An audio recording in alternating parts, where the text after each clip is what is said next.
Open our member hearing today. Thank you very much for being here today. Now that we've come to order for this hearing, we'll hear from the members about a variety of topics that fall within our jurisdiction. Thank you to each of our colleagues for taking time out of your busy schedules to come here and discuss the projects and programs, Homeland Security bill that are important to your districts and your communities. Your input is very important. I look forward to working with you and my fantastic ranking member, Cuellar, and the members of the subcommittee to pass a bill. Now, turn to my colleague, Mr. Cuellar, for any opening statement he may have. Thank you, Mr. Chairman, and for holding this meeting. I'm grateful that we're hearing testimony from my fellow members of Congress, as we've done in the past, so our colleagues can highlight their areas of importance for the American people. As we had that opportunity yesterday to hear from the Secretary about his priorities for the department, I look forward to hearing more from our colleagues and discussing their priorities within Homeland Security. I'm from the border, but I think we all know that Homeland touches every single congressional district from the border. So the Chairman and I are looking forward to hearing from all of y'all, and thank you for being here with us. Thank you, Mr. Chairman. I yield back. Thank you, Mr. Cuellar. And with that, we'll start with Representative Moylan. Thank you, Mr. Chairman. Thank you for holding this hearing and for all the work that you do. And I have come here today because I'm concerned about the state of Guam's homeland security. This isn't because of the lack of determination and personnel or lack of leadership, but rather the lack of will from the administration to properly fund Guam's security assets. As rogue actors continue to threaten the peace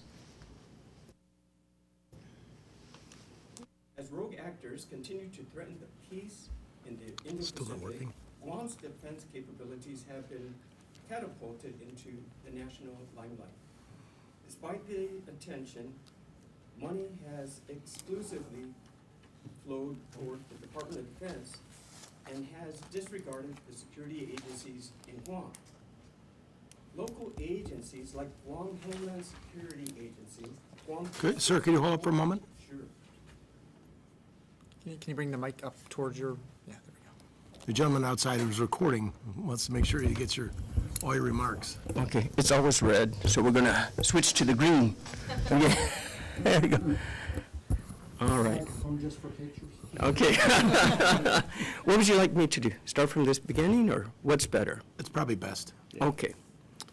So I thank you for holding the hearing, Mr. Chairman, and for all the work that you do. And I come here today because I'm concerned about the state of Guam's homeland security.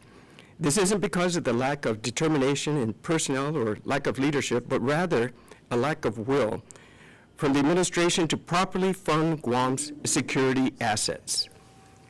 As rogue actors continue to threaten the peace in the Indo-Pacific, Guam's defense capabilities have been catapulted into the national limelight.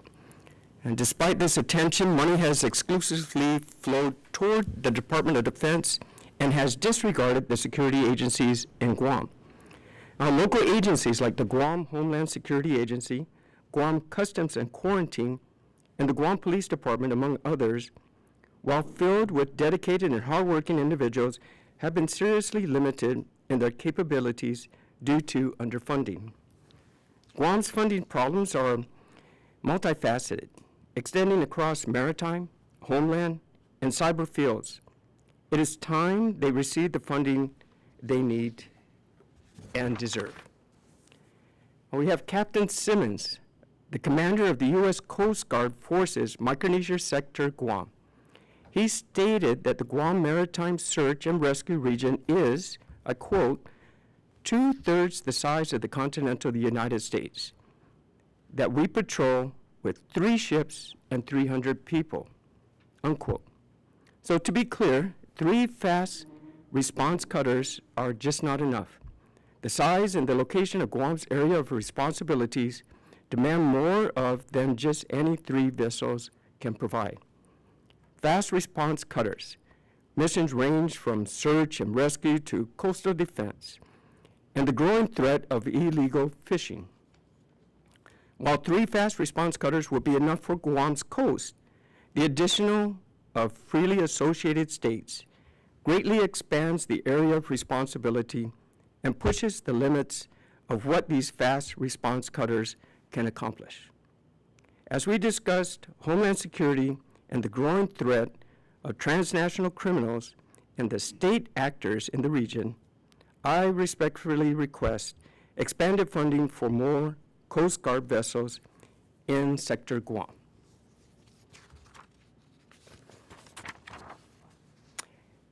On transnational threats, a common misconception is that illegal immigration does not exist on Guam because it only has water borders.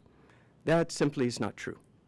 Guam's borders are consistently abused and underfunded, and it's felt throughout the entire region. This abuse can take many forms, whether marriage fraud, outright sneaking onto the island, or the rare visa overstays. The only way to solve this blatant security risk is to drastically increase appropriations for Guam's Customs and Border Patrol capabilities. Guam's Customs and Quarantine Agencies, the CBP equivalent in Guam, desperately needs funding. For the sake of Guam and the Kona's security, an increase in funding directly towards our Customs and Quarantine Agencies is critical. They need the additional training, the resources, and the support, as they are not just protecting Guam's waters, but the nation's. On their behalf, I ask for the committee's support. As Guam continues to rebuild from Typhoon Mawar, FEMA assistance is still needed. As the insurer of all Department of Homeland Security grants, FEMA has a critical role in rebuilding Guam and securing a more resilient future. On-island agencies rely heavily on the grants from capability upgrades, but are hindered due to their competitive nature. If we look at the current structure of the Homeland Security Grant Program, the emphasis is on traditional counterterrorism risk has been detrimental.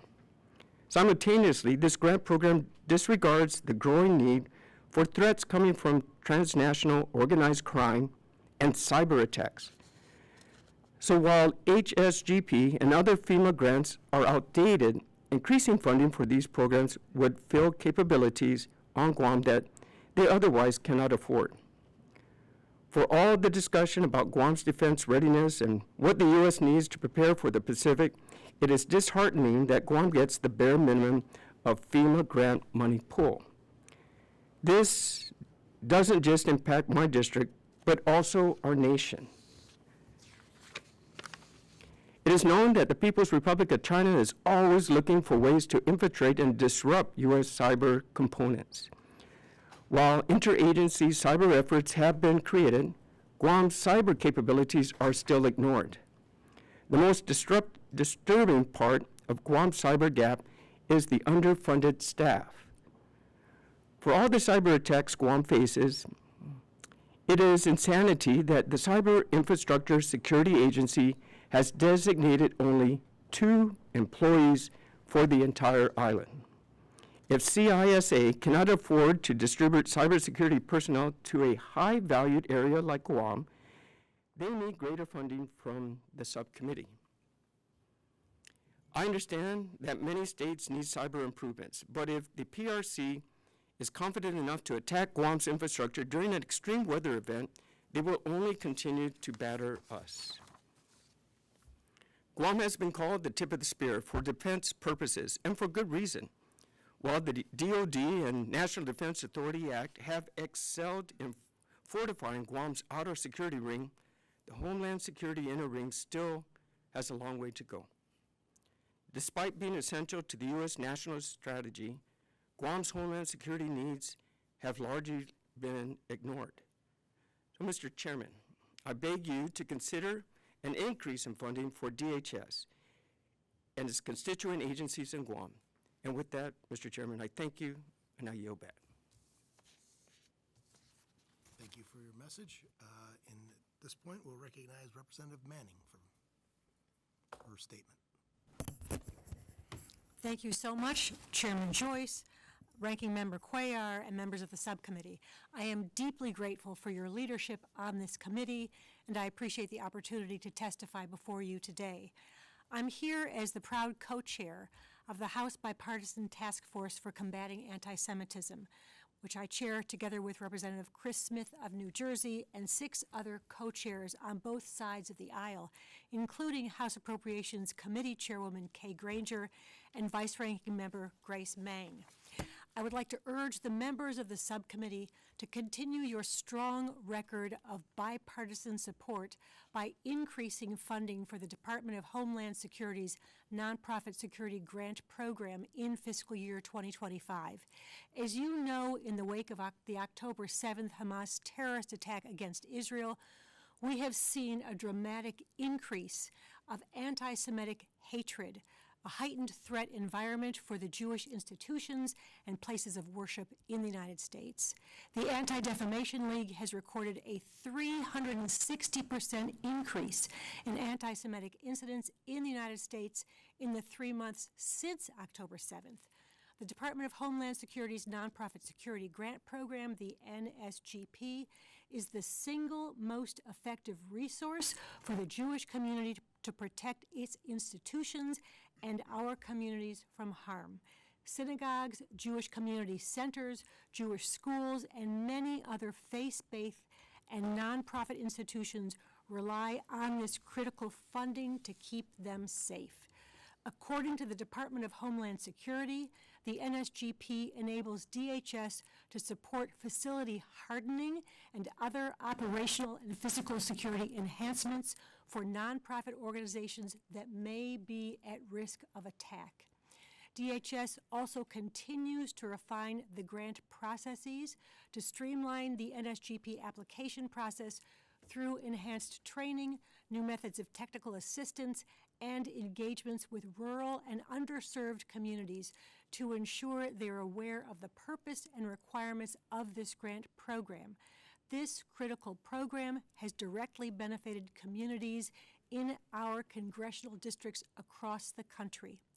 Given the dramatic rise in anti-Semitism in recent months, it was deeply disappointing that the vital funding in this program was cut by $30.5 million in the final FY24 negotiated bill for Congress passed last month instead of being increased. This 10% cut from the previous year's enacted level comes as the security needs of our communities outstrip demands. As Homeland Security Secretary Mayorkas testified to Congress in November, the Nonprofit Security Grant Program is tremendously oversubscribed.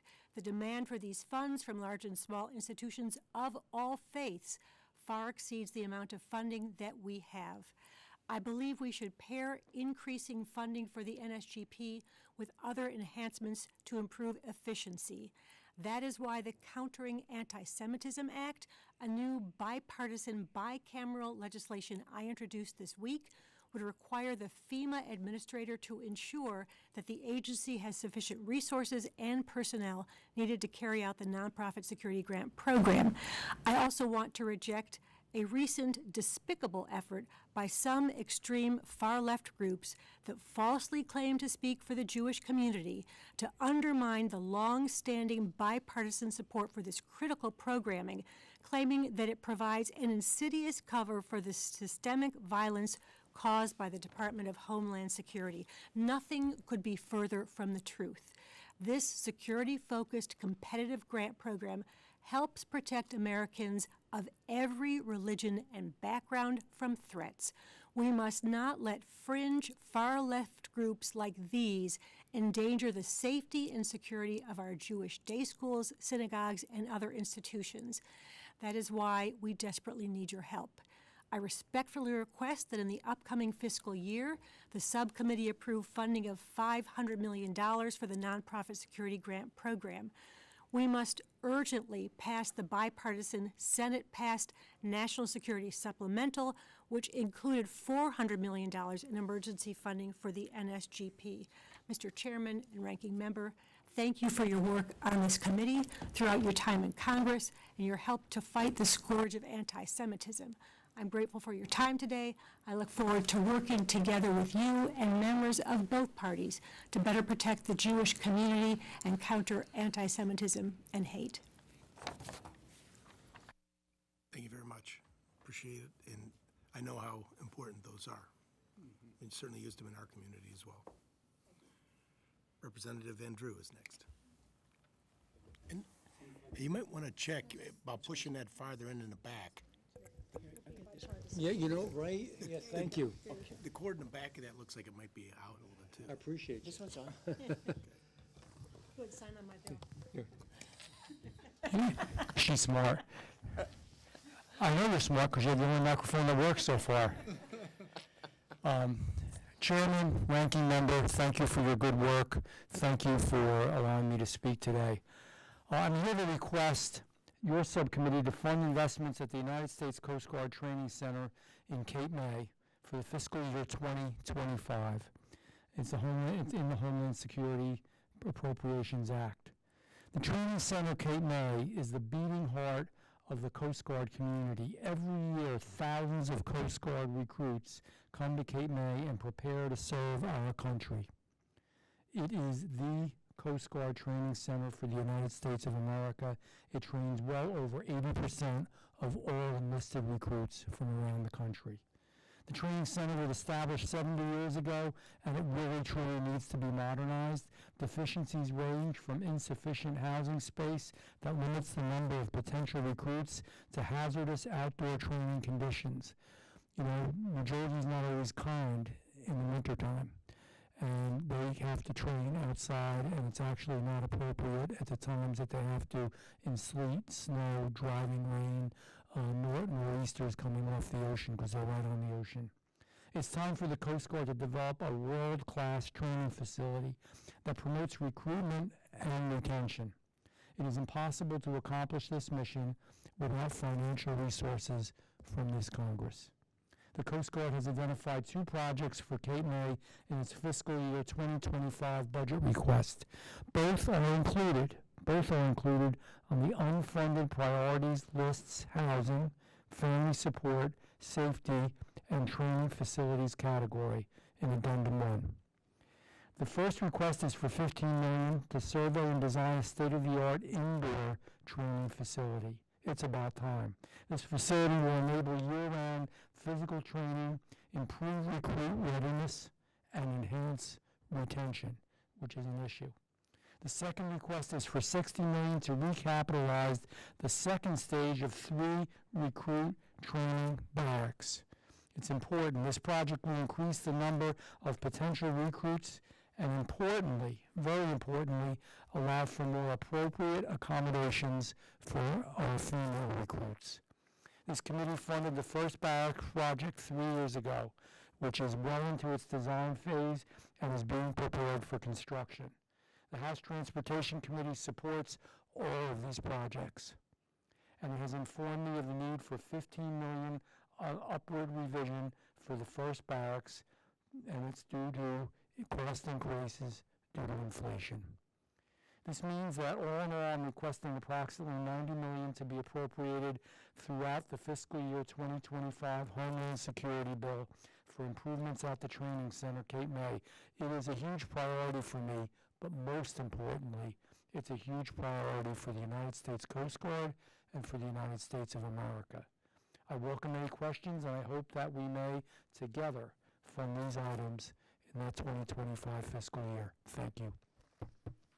Thank you very much for your comments.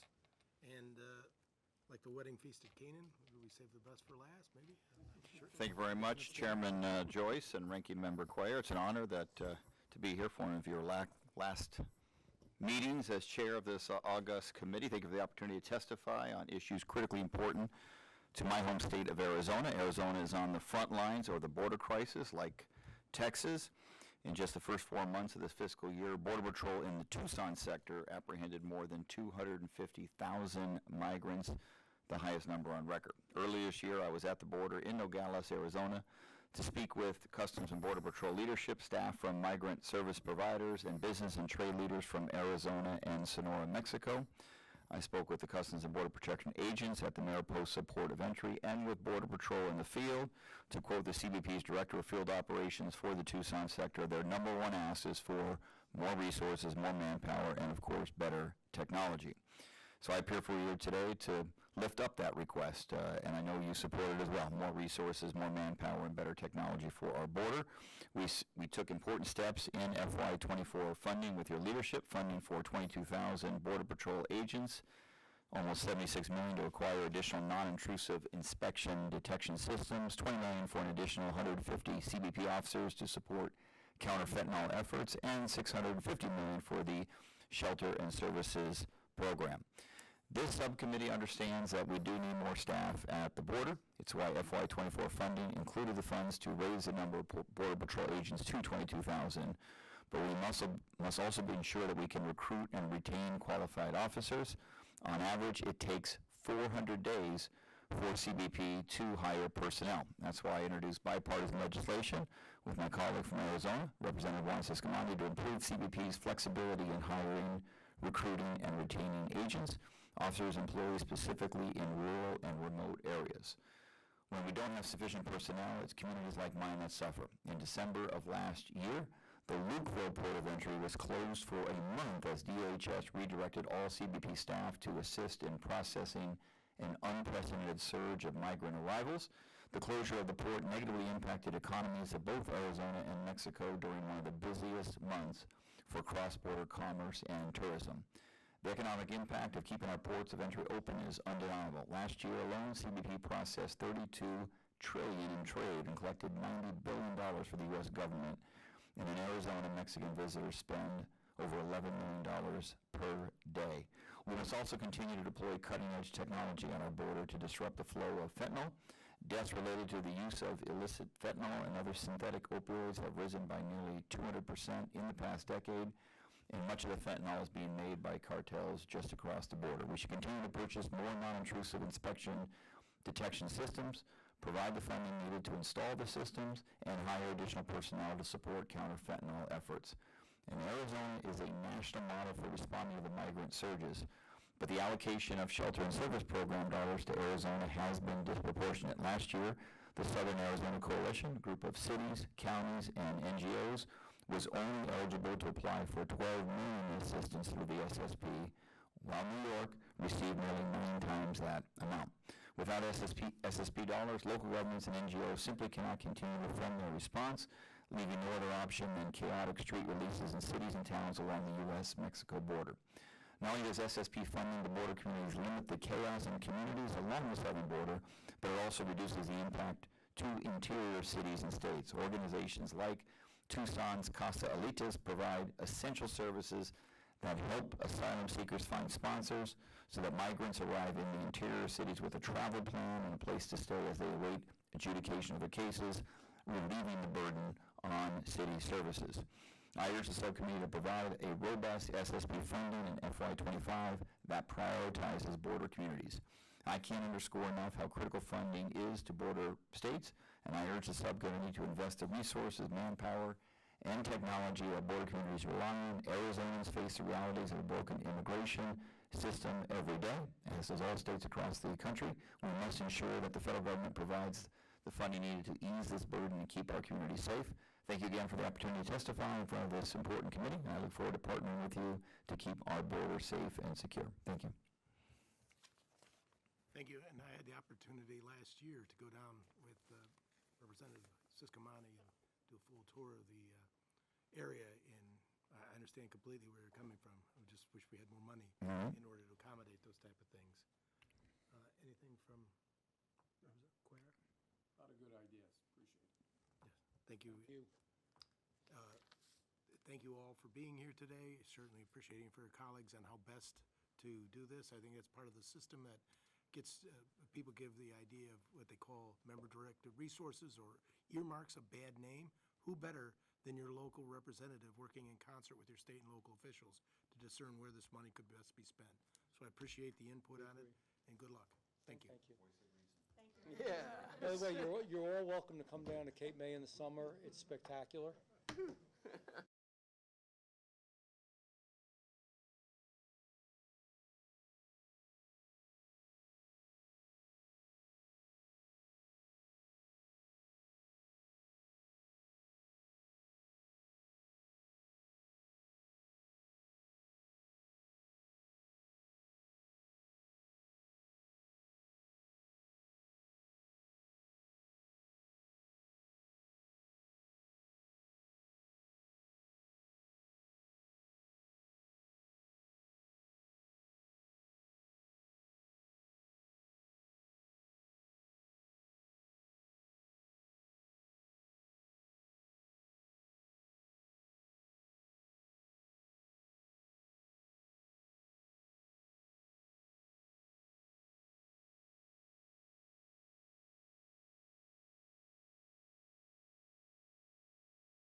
wanna still go through, let's go Yeah, I think through. we can still do what we did last year, even if it's not a request we make in our letter. Yeah. I'll run them all Yeah. through you. You know, like Chairman's gonna fluctuation decide that what we he wants to said, do with policy, but we'll right? see that